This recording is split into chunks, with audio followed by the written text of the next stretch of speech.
Let's continue on, everybody. This is part 2, and if you have not seen part 1, where I have an exclusive sit down with Ken from Posies Rod Shop, then do check that out, because here in part 2, we're going to go check out the hot rod shop. We're getting a shop tour and seeing exactly what's involved, seeing some of the current projects as well. Before we go on, Dawn, come and say hello to everybody, please. Hello. How are you going today? I'm doing well, thank you. Thanks for allowing me to come here into your space. We're glad to have you here, Rana. Todd's here as well. Morning. Any questions about parts? You know, compliments, complaints. Todd's your man. We'll help you Don't out. you love me right now?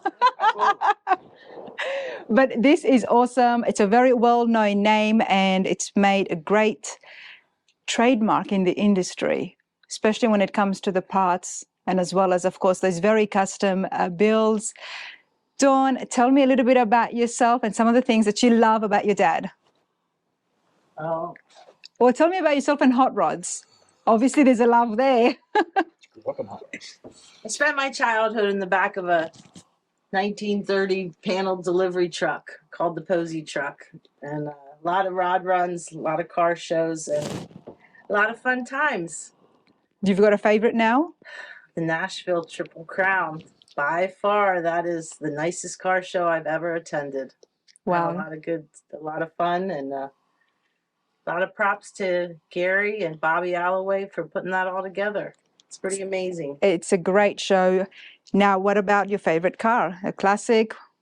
My favorite car is the Extreme-Liner. Took a long time for him to build it. It was a long process, and it was nice to see it all come together and get the acknowledgement that it all deserved at the SEMA show. That was a pretty big deal to see it revealed there. There is a video, you know, when I was digging around, I think there is a video on YouTube in SEMA when Ken gets interviewed.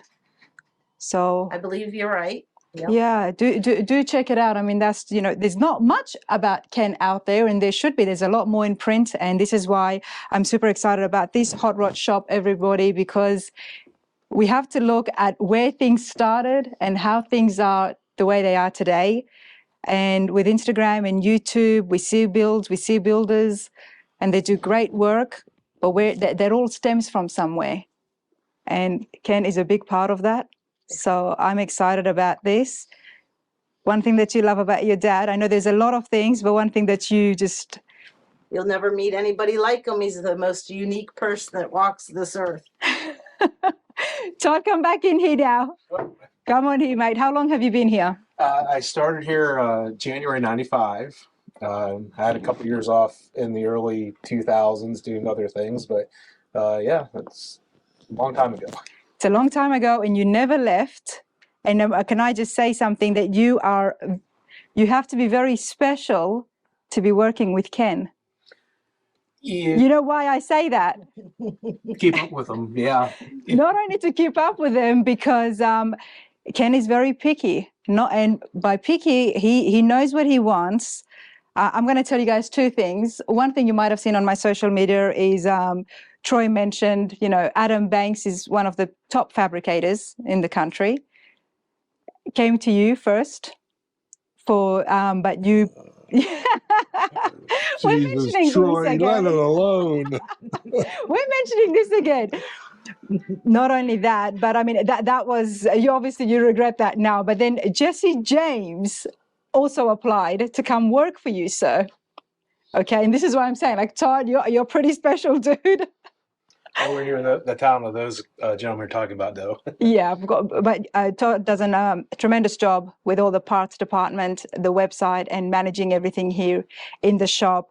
But Sir Jesse James came and applied for a job here at Posies Rod Shop. By letter. By a letter. What was your response? I thought it would be better if he stayed in California, because that's where the industry was. We weren't large. We're still not large, but in our case, we're always looking for talent or somebody that wants to do what we call apprenticeship. We have staff members that would like to have 1 or 2 more guys that do some of the things that we don't do, and at the same time, we wouldn't mind teaching them. At the time, had he already made a name for himself? How long ago was this? When he was young and before he did his first pilot. Then he realized that that first pilot, there was going to be a second one. So he did a second one, and from there they decided to do a program with him.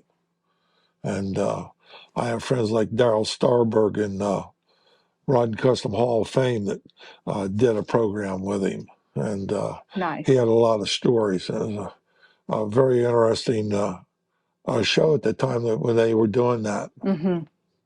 Well, where I was going by bringing up Jesse is because to give everybody an idea that Ken here is not only very unique, but an esteemed coach builder with so many beautiful high-end builds, and you have to check out the interview to find out more, which is why I'm so excited to go and see what you've been working on in 2024 right here. We're right at the end of 2024, everybody. For 60 years, congratulations on that. July marked 60 years in the hot rod world, and you have set some crazy trends. Let's go check out your shop, sir. Yes, ma'am. He asked me to build him a car our way.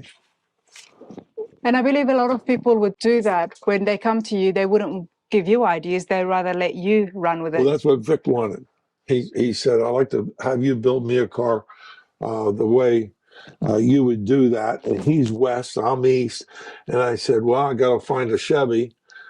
He told me what he wanted. And here I found a California car. Now, what that means is the bumpers aren't three-piece. All over America, there's three-piece. In California, there's a corner, a center section. And for us, out in California, they make it all one piece. I said, I got a California car. He said, okay, that's what I want. It's so interesting because every time I used to hear about that term, California car, I would have assumed it as a rust-free, good bones. But a California car generally refers to the fact that it is a one-piece bumper. Yeah. And why was it only in California they would do that? I don't know. Never found out. Interesting. Okay. Never found out.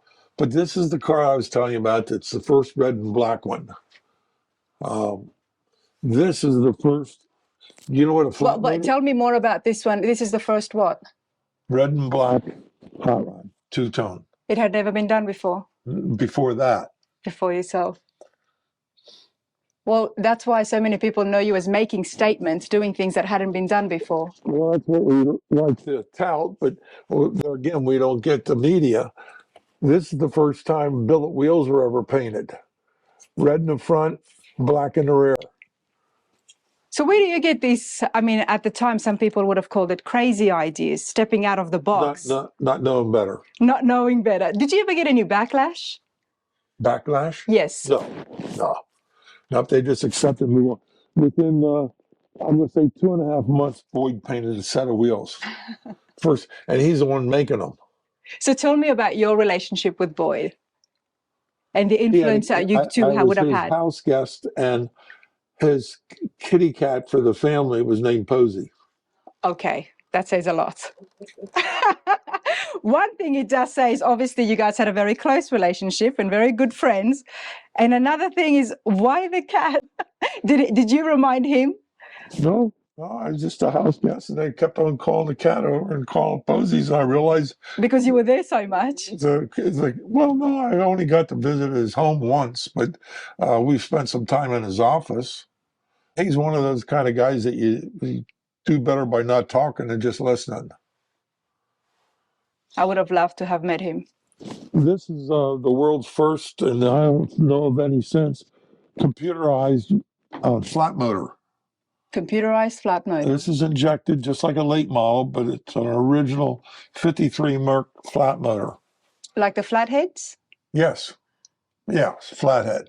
Okay. That's the head. It's flat. It's a Canadian engine, but we did fuel injection on it.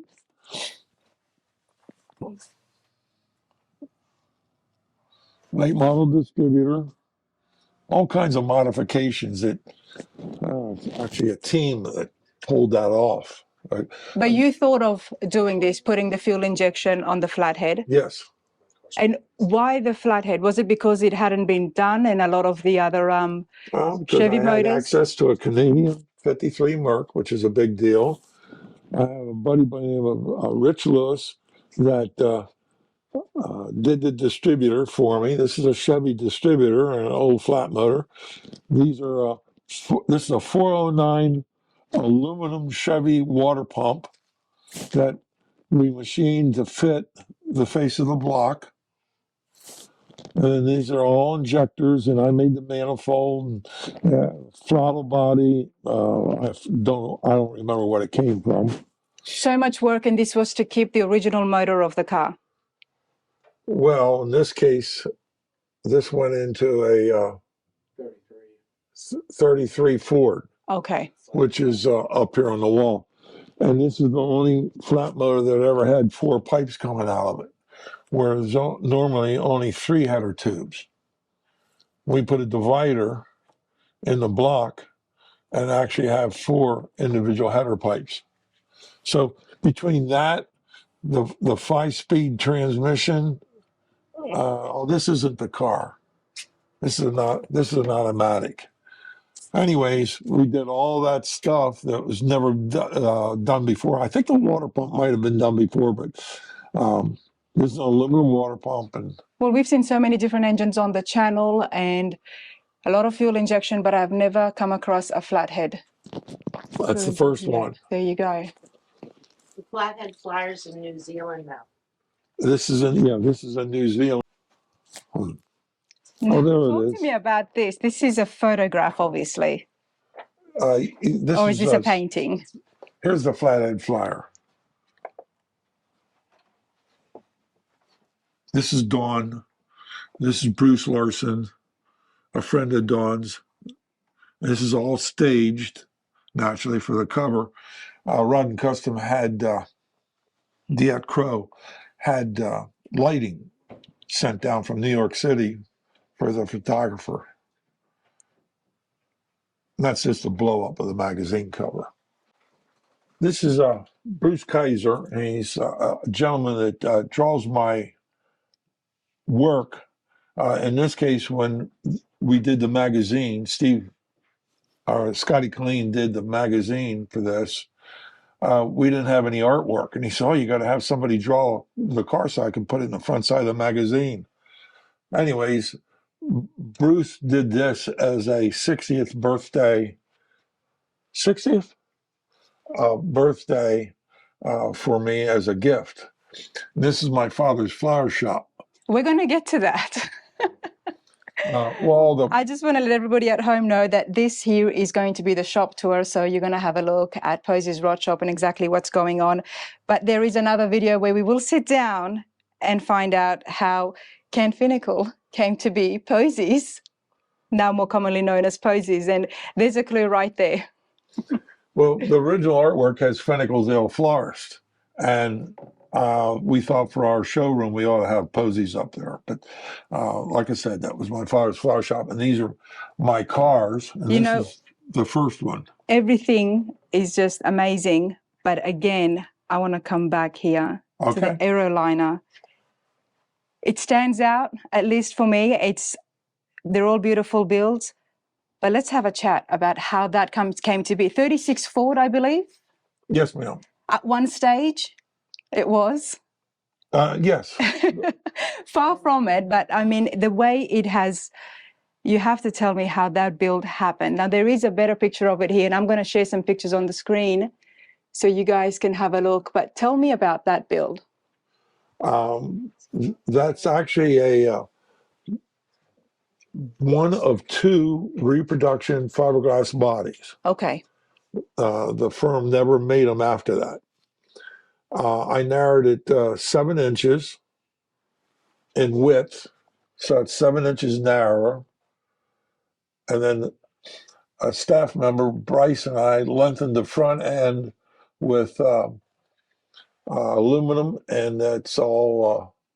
Let's see, it runs a Roush 525 horse carbureted, naturally aspirated engine. Only one of 2 reproduction bodies. Who made the bodies? Don't know.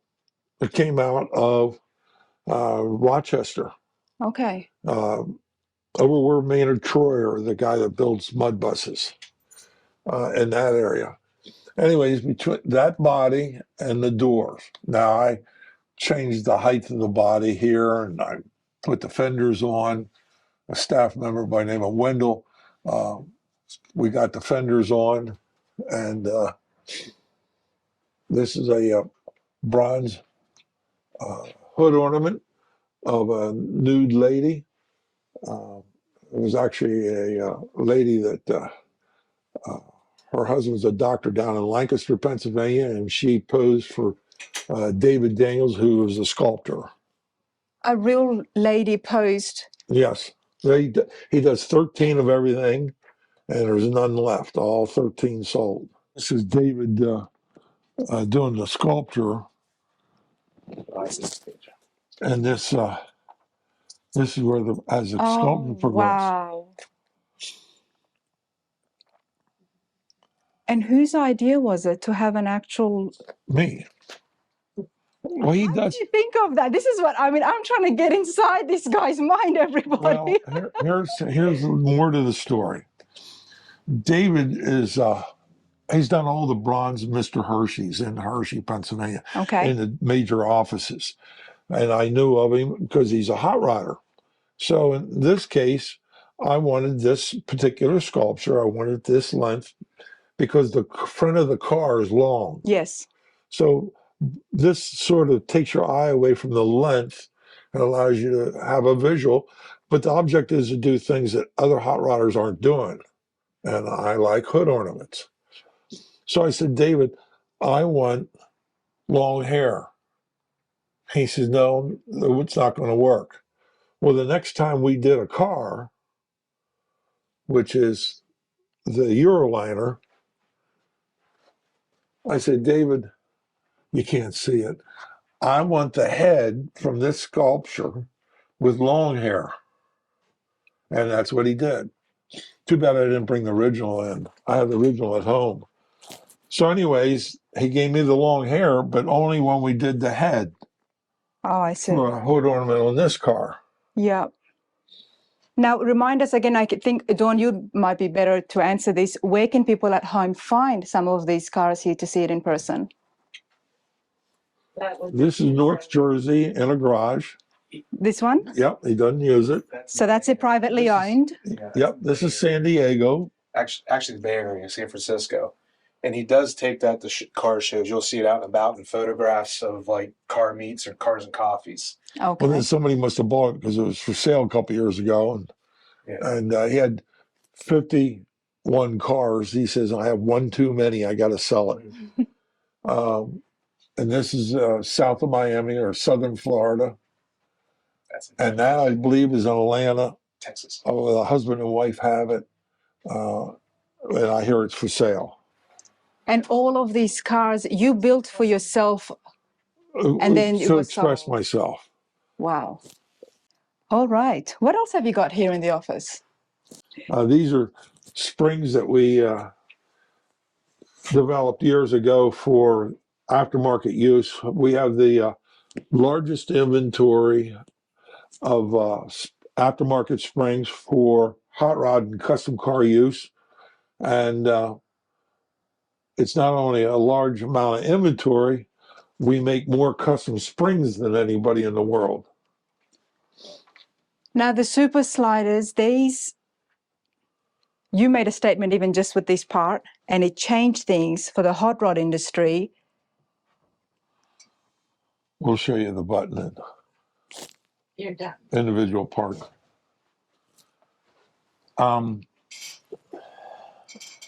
Tell me about this, because from what I have understood, it gives a very smooth ride to these hot rods. Smoother. Smoother. What was in the market before this? Nothing. Nothing. A rodent paper. The end of the leaf was thinner. But we're going to show you a spring, a tube axle. A tube axle was made by Jim Ewing, who's Super Bowl. And a tube axle is actually 21 feet long, Mm-hmm. and they put it through a tubing bender, and it comes out with a smile. It's got a constant curve. And then Jim or his crew back in the day would take how much he needs for an axle and just saw it. Okay. And then he would weld a cast end on it, on each end, which is for the kingpin, or the spindles. But he never cut that tube exact.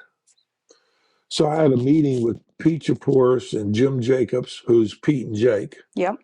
and Ewing in Timonium, Maryland, on the sidewalk in front of their motel room.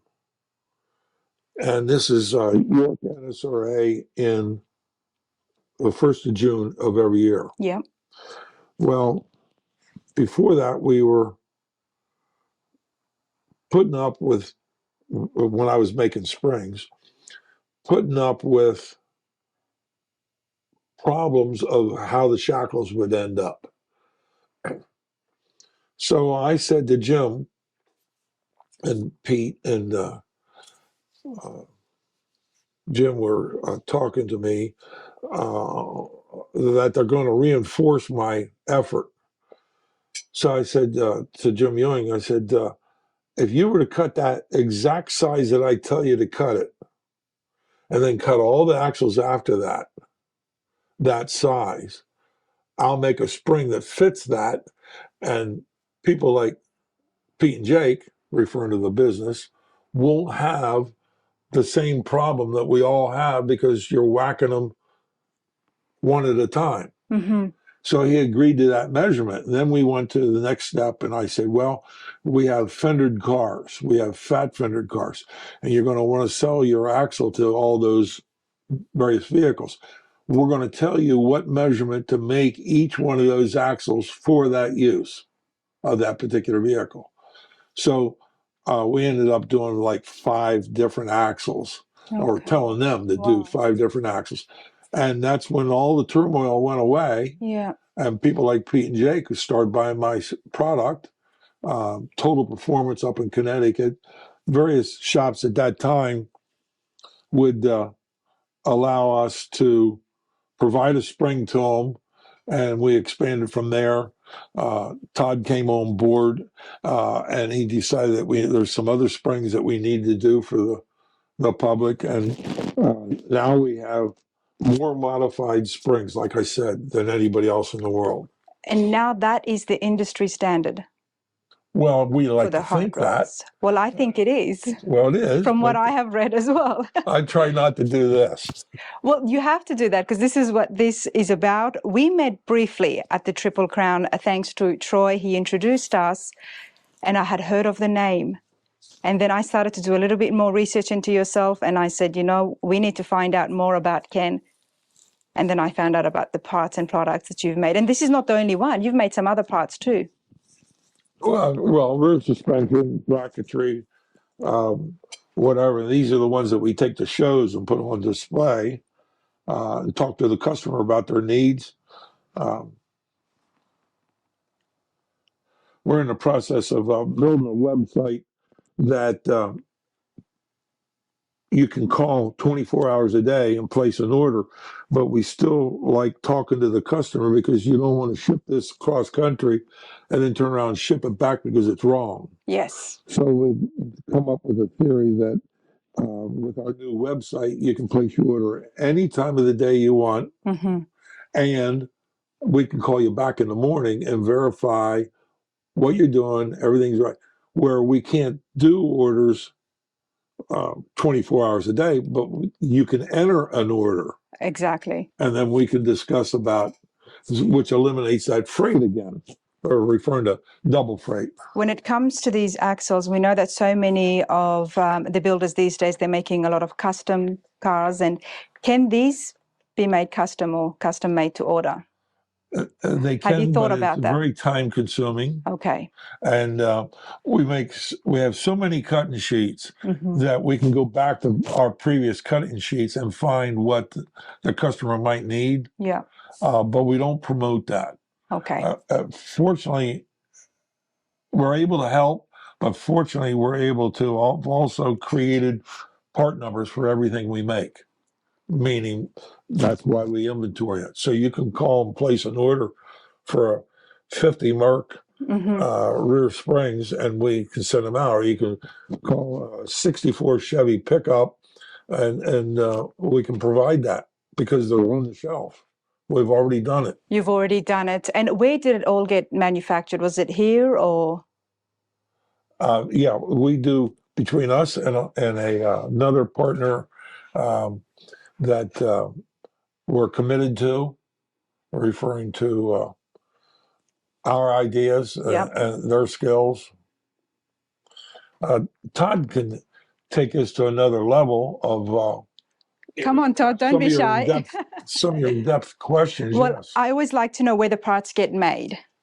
So we're at the hot rod shop and what we consider the store. So this is the front. The springs are manufactured locally here in central Pennsylvania using American source steel because that's very important to our customers.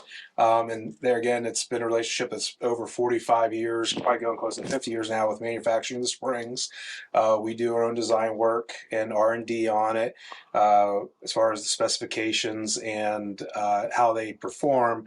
All comes from us. We're not at the mercy of somebody telling us how to do it. They let us do our thing, and that benefits the customer and the industry, and that's why they've been so successful for so many years. So, okay. What was Paul doing? Paul Anderson, he wanted to verify our cutting sheets. We have a gentleman that came on board with the firm, and he wanted to verify our prints. And he said, well, I'm going to have to do all these because he was educated in that field. And he took all our prints, which might have been 60 or 70 at that time, and gives us a call a couple of days later, and he says, nothing wrong. We like them all. Well, that's what we do when we create something. We test and evaluate, and we make sure that it does what it's supposed to be doing for our needs. Yeah. If this was a Model A spring, which it's not, there would be 11 leaves. That particular spring would be about that high. Well, this is the one we make for, let's say, not standard, but for a hot rod industry. Yes. Then we make a lower one and reverse the eyes, which allows the vehicle to get even lower. Then we make even a lower one, which you got to have. So I guess that's my question answered when I asked about it, being custom, building so many hot rods yourself. These are the levels, the stands to get from those hot rods, especially the Fords. Depending on what you're going to do, yeah. Exactly. So, and if you're going to try to do anything more custom or radical than that, then you're going to have to make your own. But these are the standards and the industry standards, I guess, which is what we mentioned before, when you are making a hot rod. Yes, ma'am. And if this were to be put to use, some customers may request a lower spring. Well, you got to have some arch for a ride. So this is the minimum of the arch that we prefer, and it's got reversed eyes, and this is the one that we sell the most of. And of course, it started with the Ford, the 32 Fords. Is that how this product came to be? I know that Pete and Jake started with 4-bar. Yeah. And they started in 69, I believe, 70. And in doing that, along came Jim Ewing doing the Super Bell axle, which was tube. And that's when we standardized everything. I might have done that in the mid 70s. But it was all for the early Fords. Yes. But then now that has evolved, because it's not just the Fords that you're making these axles for. Not axle springs. The springs, sorry. Yes. But we also now do it for Chevrolet, Plymouth. Yeah. There's as well as the trucks, I noticed. All the trucks that run leaf springs. We do an F100 front spring. If you don't want to go to a modified independent suspension or whatever, we have there's a gentleman making an axle for F-100s. In turn, we do the spring for the F-100s, which are allowed to get lower. Exactly. And or build kits so that all you do is install. The whole thing, along Yep. with the axle as Yep. well. What we do with our kits is we naturally, as we develop it, we create directions. And for many a time, we would ask somebody's wife in the shop if she could comprehend and understand the directions. Oh, I love that. I You know, mean, that's not to take a dig about ladies at home, but somebody who's not working on hot rods, who doesn't have the experience or is not versed with it, if they're able to understand the kit and install it, then you've got a good product. yes, ma'am. I absolutely love that because, you know, I got into it and I'm doing things for the first time. So, and I love products. I love bolt-on kits. Is it a bolt-on, I'm guessing? No. The axle? Most of them are bolt on, and then we prefer weld. You prefer weld, of course. But Yeah. they're bolt on because of being at home. And I remember that when I built my first vehicle in 64, I remember What was it? a Model A pale truck right there. And that truck, I bolted things on and drove a block away and had the shop weld them. Okay. This was your first build? No, No. but okay. this is the beginning of Posies in 64. The beginning. Okay, I'm with you. Do you still have that? Yes, The matter van? of fact, my oldest daughter is the owner of it. It's not here at the shop, is it? No.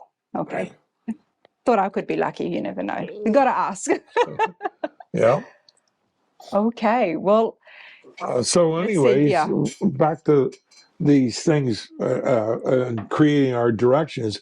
When we have a phone call that's very questionable, we find out that the guy's an architect or a draftsman, and he's taking it to the technical side of things. yes. And then we back him up and say, just read the directions, do exactly what we say, because we know we've already gotten an okay from a lady's viewpoint. Mm-hmm. And these ones is definitely there's bolts involved, but then welding Right. is the final step of it. And you noticed that immediately after you drove. You said, okay, it's bolted, but it has to be welded afterwards. No, that's just better for us. Okay. Better for the industry. Just about everything in the industry bolts on. But there's not a thing wrong with chasing it with weld. Referring to these brackets. Yes. See, they have bolt holes, but No, I'm with you.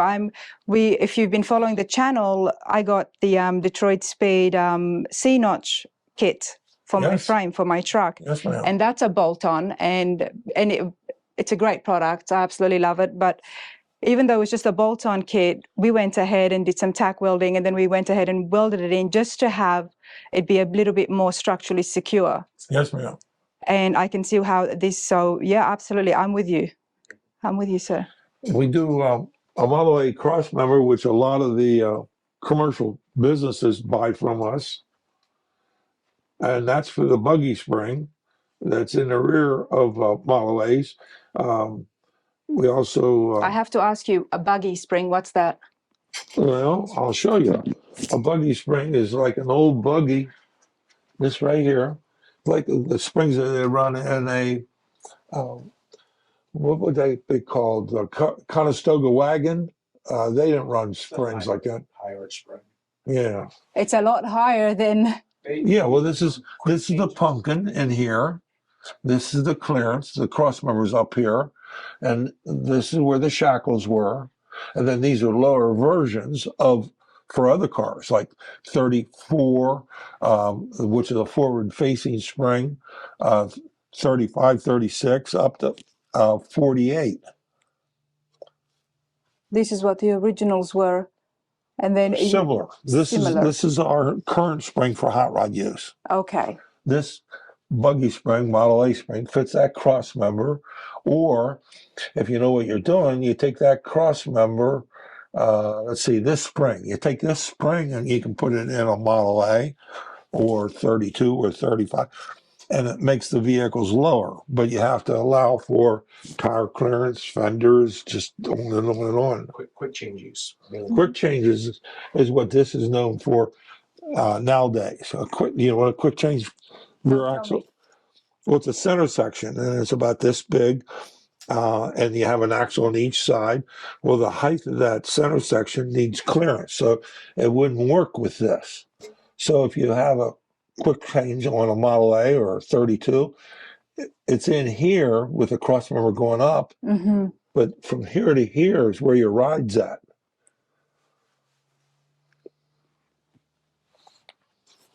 And the cross member is of course available on the website as well. Yes, yes, ma'am. Okay, well, the information is going to be in the description, everybody, so you guys can have a good look. And hey, Todd, when is the new site coming up?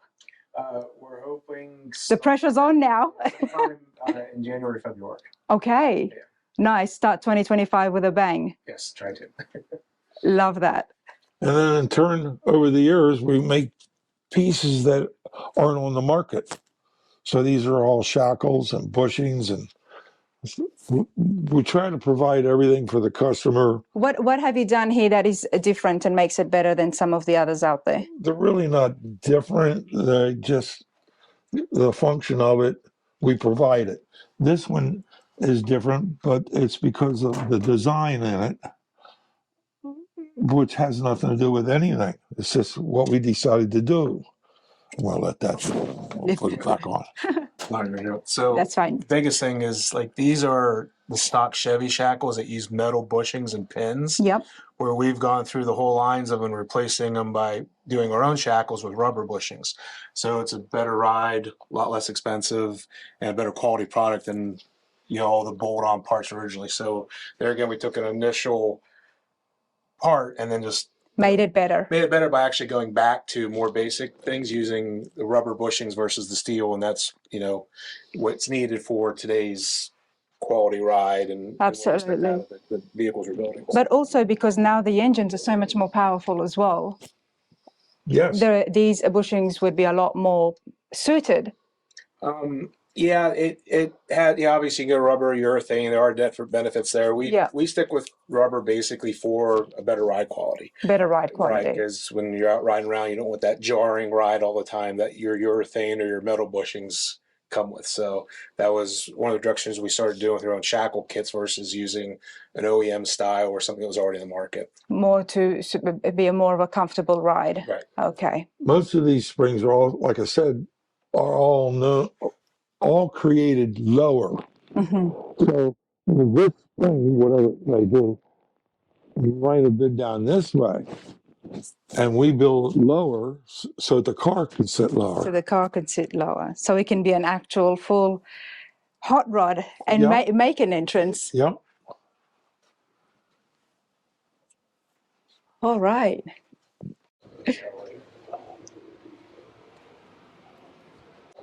This gentleman is hard at taking an order right now. There are parts that are being sold here, and of course, and when you've got such a big history in the hot rod world, you're going to figure out a few things, and then reproduction of parts takes place. So we're definitely going to have a look at those more in detail. Dawn, this is your office? This is my sister's office, Shelley. She works here as well. Well, hi, Shelley. Sorry for having your office here. Here, that's her. This is my trophy wall. This is Linda Vaughn, Darryl Starberg, Greg Baskerville. These are all various people in the industries. And I've had the privilege of being friends with all of them. This is Billy Gibbons when he came to town. This is Don Garlitz, and This is a great picture down here. I sent that one to you, Ron. this is a group of all the artists. Oh, then let's have a look. And there you are in the middle. We've got a very young Chip Foose, and then Troy's there as well. Yep. This is Chip's, yeah. Oh, Gene Winfield. And that's, That's my dad. of course, wow. These are all people who have left their footprints and are continuing to leave their footprints in the hot rod industry. And Ken, you've been right there amongst them, in the middle of it, and even before a lot of them. You certainly were there before Chip Foose made his start. This is why this, for me, yourself here, looking at the hot rod culture, we talked about it in our interview as well, staying true to the roots and seeing exactly where things started from is important, and we can see exactly how much of an influence Ken has had in the industry. Who have you got there? That's Billy Gibbons. Billy Gibbons, okay. And this is a letter that he wrote as a thank you for when he came to visit here. They were in concert in Hershey. The Mercury's in the final completion stage this week. Ask Todd to stay with us. I And your have questions. contributions. He won't. Larry Erickson, Yes, Cadzilla is owned by Billy Gibbons. and he designed And it. that's the fender, and then that's his car's reflection in it. He's also a designer for Ford that did like the 2 generations Mustang too. Larry Anderson. Oh. It was a General Motors and Ford art program artist. Yep. This is Dave Bell. He's the guy that did all the cartoons in the backside of Street Rodder for years. We have some hung out here in the wash bay. We'll show you what he means by Dave Bell's work. But this is also a note from Dave Bell. Whose office is this This is now? my office. Okay, this is your This office. is the very first magazine that he was featured in. That's the famous Posies truck. Yeah. And then this is one of the several rod runs that we were on. From a family of florists to now a very esteemed custom coach builder, making statements and stepping out of the box. This is when we debuted the Extreme Liner. Yes, the extreme line.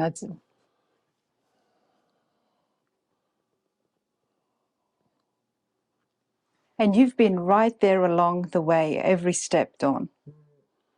Yeah. Well, I worked at a restaurant for many, many years. So after my mom retired, I came in and took over her position.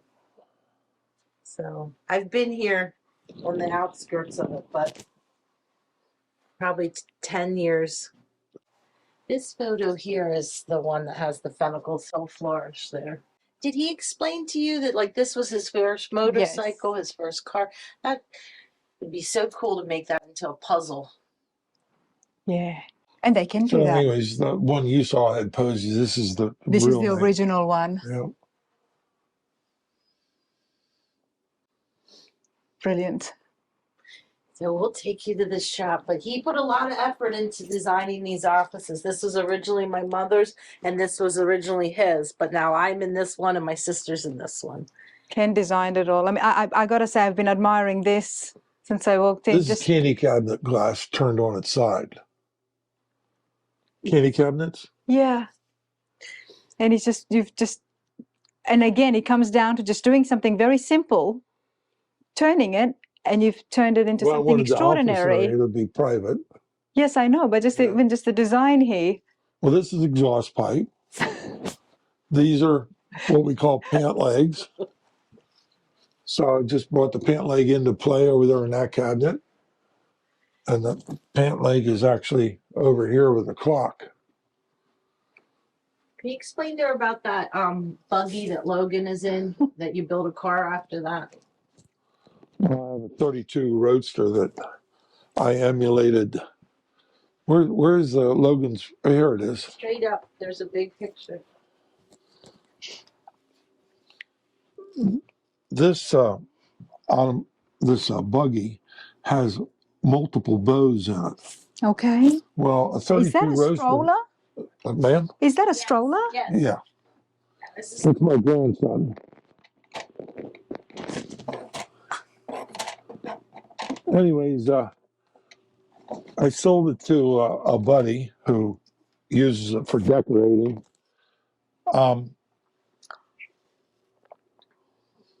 So anyways, the multiple bows in the roof, I put in a 32 Roadster with multiple bows. Well, I'm in cahoots with the guy that used to own Dynamat, and he's building an all aluminum car.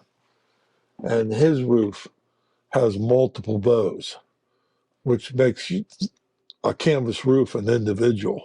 And where did he get that idea from? Or there. I started here, That. and then I did it, and then he likes the idea, and so he has professional artwork done, and I have photography of it, but it's not my privilege to show it to the public because the car's not done. Wow. Here's his SEMA. Here's his Boyd's pick. His Chrysler Excellence Award. That was given to me at St. Ignace, Okay. and he worked for. He's the one that's Chip Foose had something to do with the PT Cruiser also, Okay. and this John, who? Tom Gale. Tom Gale, yeah. Tom Gale. And And this one here, it was, and that's a huge award to get. I'm guessing that was for the springs. Extreme Liner. No, that was just recognition of the business being Okay. Posie's, being a member of SEMA. Oh, I see. Okay. I thought it was SEMA I thought it was when you launched it. Okay. This is the Boyd Trophy, and the second one that he won a year later is when I turned it down. So he gave it to you the first year, and he was going to give it to you the second year as well. Well, the car that he liked the second year, Yeah. he was going to give me another trophy. I said, I want you to stop this and give it to somebody more important. Greatness recognizes greatness. All right, let's continue on, okay? I'm just so curious to see what you're working on. You know, of these beautiful cars that you have built. You built them for yourself, and then you sell them, right? Yeah, one at a time. One at a time. Yep. So what are you working on today? And one thing I do want to check out, Ken, is some of your tools, the equipment that you use, some of the oldies. Okay, well, here's an oldie. Chop saw. A chop saw. See, I haven't seen this before. Put it in the vise. It saws anything that we put in there between the jaws. This is our weld bench where we do a lot of kit parts. Let's have a look here. This is the lunch table. This is the lunch table. Come 12 o'clock. The most important sit around table the of lunch. any shop. This is the pull max, and we make different dies to do whatever sheet metal shaping we want to do. This is a different pull max as well. How Yep. old is this one? Don't know. Don't know. I've had it for 25 years, maybe longer. And then you've got the lay. Yeah, lathe. And this is our louver press. I've been pressing louvers for whatever, 50 years. And the awesome thing is that you, here at the shop, if somebody at home wants to do a little bit of custom work on the hood of their car, they can bring it to you and you can put louvers on it, just the louvers. Yes, and what we do with the louvers is we do while you wait. While you wait, exactly. Meaning, So that means you must be very fast at it. well, we had a couple customers come out of New York State or out down south, and it takes 2-3 hours to get here.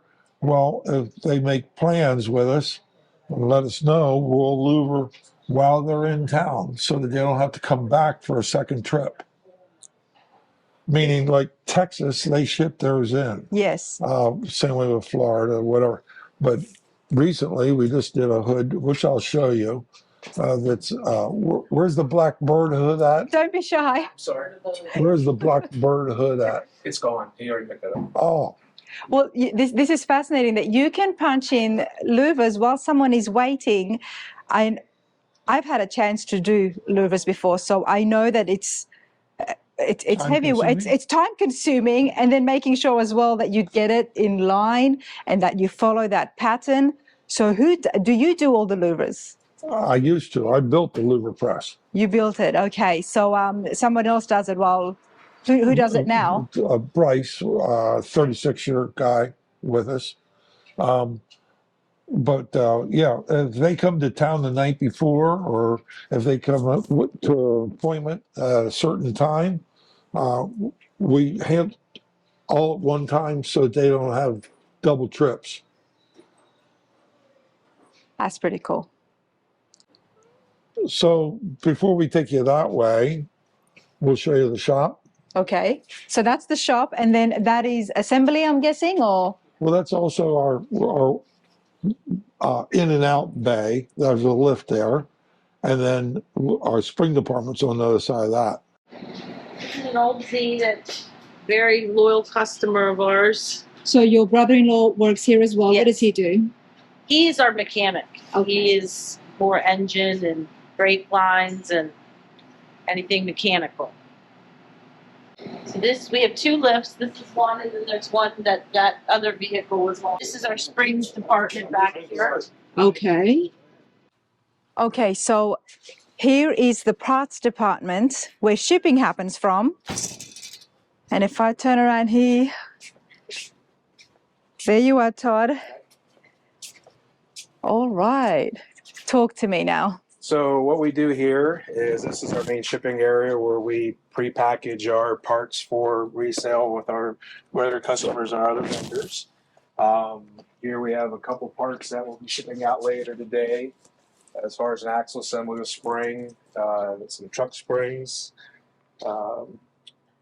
These are shackles that we're assembling that we just got done through our production. Those are particularly for 49 to 54 Chevy front springs. What you see on the shelves here, a lot of the kit pieces we put in from, again, more shackles, suspension pin. Okay. What have you got here? So this is a front bracket that we fabricate in-house for our 35 through 40 Ford rear suspension kits. It's a bolting kit, which we talked about earlier. We prefer you welded and after the fact. Mm-hmm. But all of our kits we build in adjustability. In this particular unit, there's 2 different positions, so you can adjust your ride height. We like to have that, options for our customers because as you're building, things change, and having that ability to adjust the suspension is very beneficial as your car gets close to completion. Todd, tell us, I know that the springs is involved, but the list of products that you guys do sell.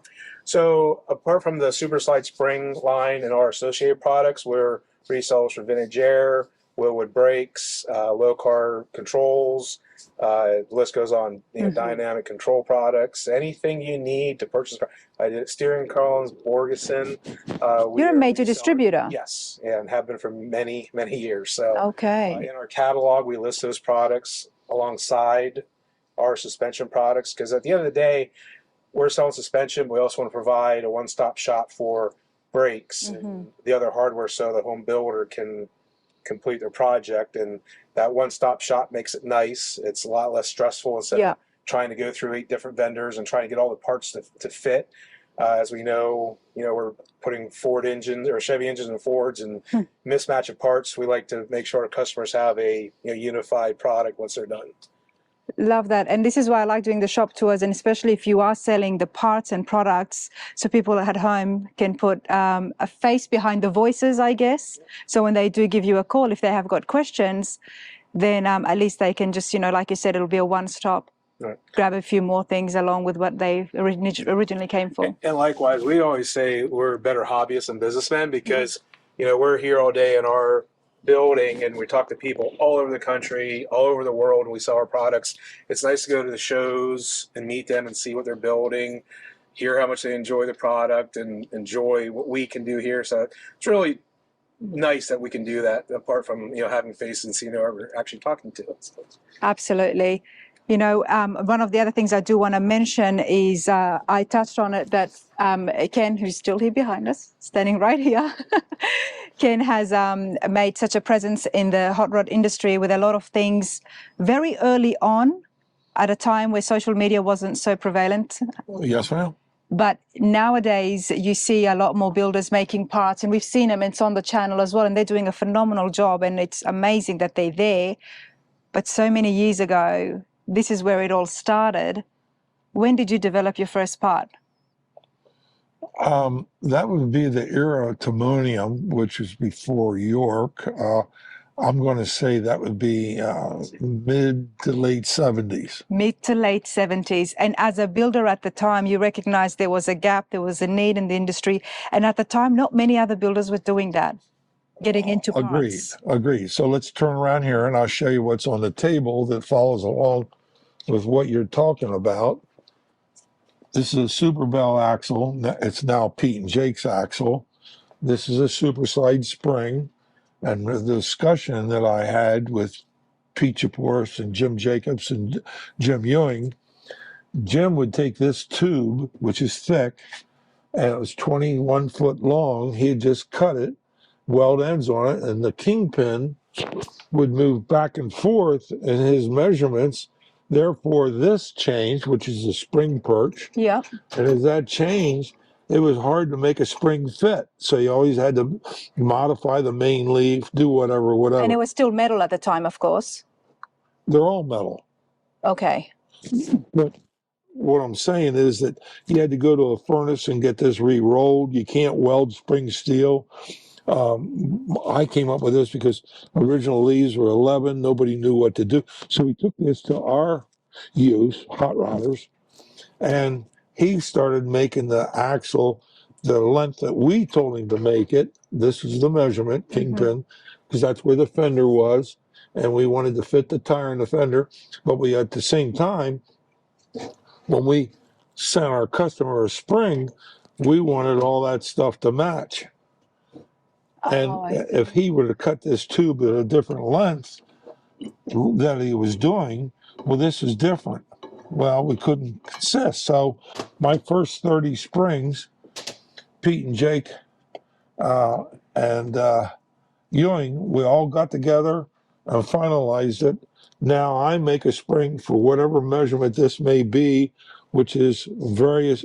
I think there's how many cutting sheets Well, and widths? yeah, just There's like 40 different widths. well, yeah, just from 1928 to 34 forward, without counting for the individual custom ones, the catalog numbers, we have 8 lengths that we inventory in 3 different heights.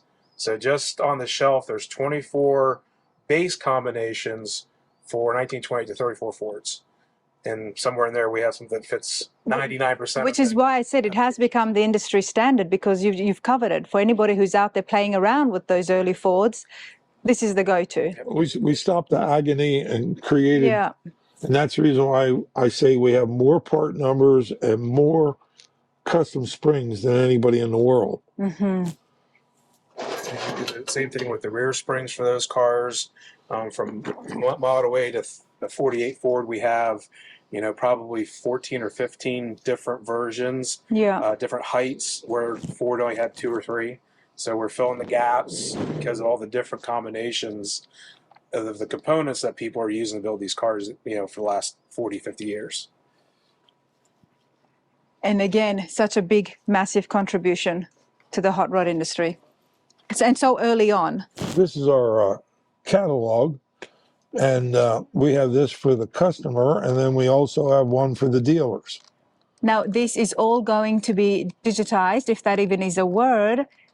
Everything will be, there is already a website up, and I will put the details in the description as well as on the screen, but that will be getting updated in the new year, so you can see the parts and order online straight. So This is most of our inventory, our fast-moving inventory. it is a fast-moving inventory because you've got so many right here in stock, and we love that. And we also have an off-site warehouse next to the plant that carries additional overload, if we want to say that.